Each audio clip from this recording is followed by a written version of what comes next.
Hey everybody, it's Jim here.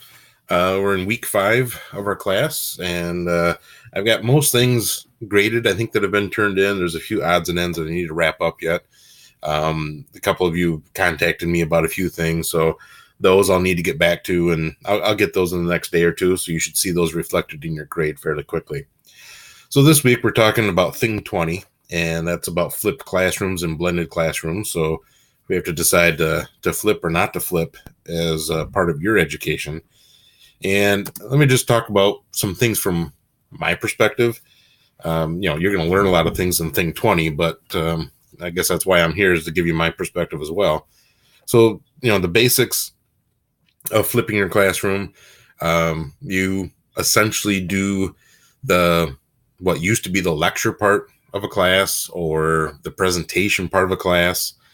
You record that somehow. Students take it home.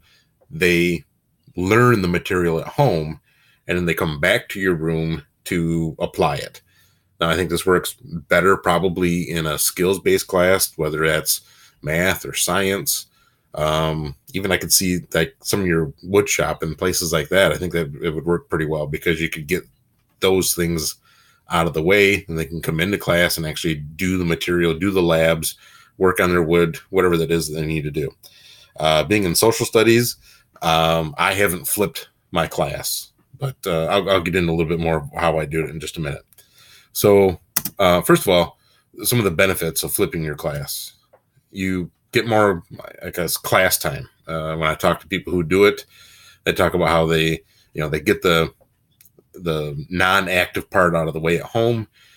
Kids come to class having a basic understanding of the material you've covered, and now you get to apply it. So you get to have that class time to do that.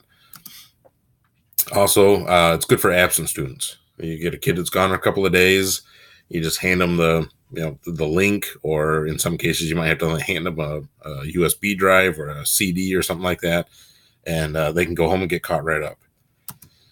It's really good for helicopter parents. From a friend that I talked to, we'll talk about him in a little bit, Mike. He thinks it's great because the parents who normally would be contacting you, and I get a lot of this, and they're like, well, can you explain to me what you did in class today? Can you explain, I'm trying to help my kid on their homework and I don't get what to do.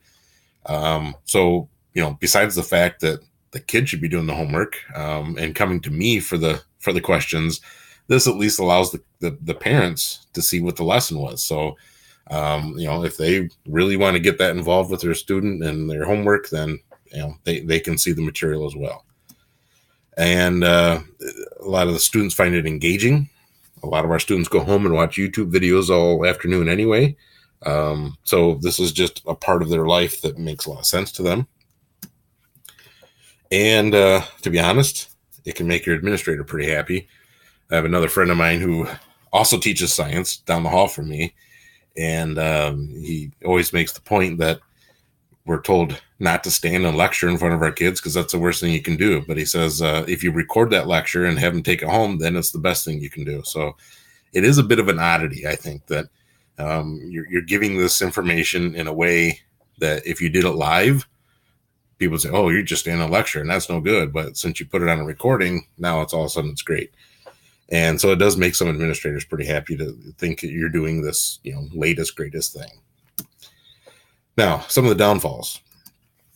Well, first of all, not every kid has access to the technology. So my friend Mike, he has to actually burn DVDs and, make sure he has enough copies for kids to take home. And then again, you'd still have to make sure the kid has a way to play a DVD. So it is a matter of making sure everyone has equal access, because it's not like you are giving the lecture in class and then they're just taking a copy home if they want to look at it again. This is their only access to it. So they really have to make sure they have technology access. The students who just won't do it, and they go home and they won't do it. So when they come back to class, they don't have that background information. And so when you're trying to do the lab or, do whatever activity you're trying to do, those kids they're just not there. That my friend Mike was just talking about this. The science standards are changing next year, so he will not be using any of the same material again. So he has an entire year of his flipped class, time, effort, materials, that's all gone. So now he's going to have to re-record his whole class again. And he's even told me, he says, yeah, I'm not sure I'm going to do that. I think it's sometimes harder to get those aha moments. Not everybody is great at lecturing in class or talking in class or, sort of building up to that aha moment. But for those who do and kind of count on that to hook their kids, I think it's a lot harder to get that in a video recording, because you don't have that interaction back and forth with the kids, and the kids can't do some, Socratic questioning that leads them to the aha. It's strictly deliver. So I think that's also a downfall. They're also going to talk about a blended classroom, which is a little bit of both, right? I mean, I think I do a blended classroom. We do delivery in class. We have class discussions. I might give them some supplementary materials to take home. I do screencasts like this with them to introduce units and to have them start thinking about essential questions and things like that. But it's not to the point where if a kid didn't do any of it at home that they couldn't be successful in class. So that to me is more of a blended classroom. Some of those benefits, I think, are, again, for absent students. It allows more access to the materials that you've used. If a kid comes in and says, what did I do? And I can say, well, take a look at this. Take a look at this link. Here's a lecture. Here's, a video that we watched or something like that. It does help with the helicopter parents to a lesser degree. They're not seeing your actual delivery. They're not seeing your actual lesson, but they can get an idea of what's going on in class. And sometimes that just makes them feel better. It puts them at ease a little bit. It is still engaging. One of the things that I find for social studies is there are quite a few songs and videos, music videos and things like that I can pull in, and it does engage them. And I think it's kind of funny. In a couple of weeks, we're going to be doing a couple of those songs. And last year, I know that for their first dance, they actually requested those songs from the DJ. So I thought that was kind of interesting. And again, it makes your administrator happy. If you're keeping parents happy, if you are using technology, if you are doing those kinds of things, that a lot of times will make a administrator, happy. They can make a check on their box that their teachers are using cutting edge stuff. Downfalls, again, you still have to have technology access. And like I said, when I do my blended classroom, if you didn't do any of this stuff at home, you could still be successful. But it sometimes makes them feel left out if they can't get to it. So, there is an issue with that still. And changing material to a lesser degree. And it's not as hard for me to change as my friend Mike, because I don't have hours and hours of lecture on tape.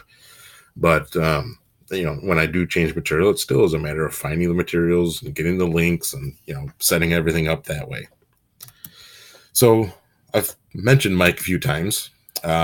He teaches 5th grade science in my building. His name's Mike Schiller. And he was kind enough to let me use a couple of links that he has. And so I thought this would be an excellent way, because I know he does a wonderful job with the flip. And so this would be a great way for you to get some access to that. So I put in his flip video and this presentation of the in-classroom here. So you can click on the video link, and then the work that he would send home with the kids to complete while they're doing the flip video. So this is a great example. He's a really successful teacher. The kids love to take his class, and yet they score high on their tests and all that. So he's doing a good job. So this would be a good example if you are deciding that you might want to flip. I will also have not only this on Classroom, but I will have a spot for you to put in Thing 20, anything you need to upload or do. And I think that's about all I need to tell you for this week. So good luck, enjoy, and I'll see you next week.